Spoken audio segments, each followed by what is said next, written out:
Chapter 66, The Shark Massacre.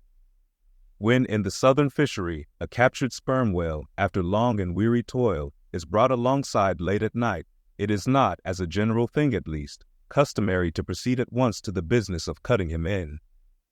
For that business is an exceedingly laborious one, is not very soon completed, and requires all hands to set about it. Therefore, the common usage is to take in all sail, lash the helm a-lee, and then send everyone below to his hammock till daylight, with the reservation that, until that time, anchor watches shall be kept, that is, 2 and 2 for an hour, each couple. The crew in rotation shall mount the deck to see that all goes well.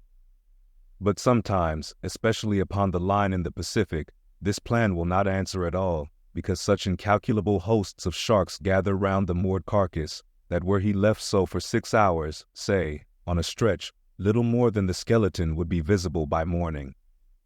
In most other parts of the ocean, however, where these fish do not so largely abound, their wondrous voracity can be at times considerably diminished by vigorously stirring them up with sharp whaling spades, a procedure notwithstanding which, in some instances, only seems to tickle them into still greater activity. But it was not thus in the present case with the Pequod sharks, though, to be sure, any man unaccustomed to such sights, to have looked over her side that night, would have almost thought the whole round sea was one huge cheese, and those sharks the maggots in it.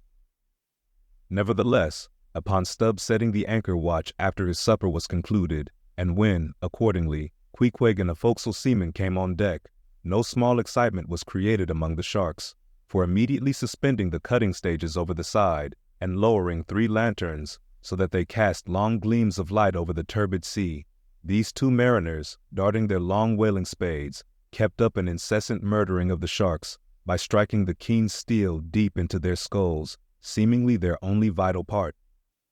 But in the foamy confusion of their mixed and struggling hosts, the marksmen could not always hit their mark, and this brought about new revelations of the incredible ferocity of the foe. They viciously snapped, not only at each other's disembowelments, but like flexible bows, bent round and bit their own, till those entrails seemed swallowed over and over again by the same mouth, to be oppositely voided by the gaping wound. Nor was this all. It was unsafe to meddle with the corpses and ghosts of these creatures. A sort of generic or pantheistic vitality seemed to lurk in their very joints and bones, after what might be called the individual life had departed. Killed and hoisted on deck for the sake of his skin, one of these sharks almost took poor Queequeg's hand off when he tried to shut down the dead lid of his murderous jaw. The whaling spade used for cutting in is made of the very best steel, is about the bigness of a man's spread hand, and in general shape corresponds to the garden implement after which it is named, only its sides are perfectly flat and its upper end considerably narrower than the lower. This weapon is always kept as sharp as possible, and when being used is occasionally honed, just like a razor. In its socket, a stiff pole, from 20 to 30 feet long, is inserted for a handle. "Queequeg no care what god made him shark," said the savage, agonizingly lifting his hand up and down, "whether Fiji god or Nantucket god, but the god what made shark must be one damn engine." Speed up your reading and enhance your memory with Moby Dick by your side.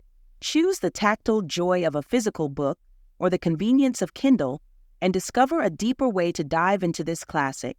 Pairing the audiobook with the text takes your understanding and retention to the next level. Ready to transform your literary experience? Check the link in the description and pick the perfect format for you. With EchoTales Audiobooks, Moby Dick awaits. Dive deeper, read faster, remember more. Get your book now.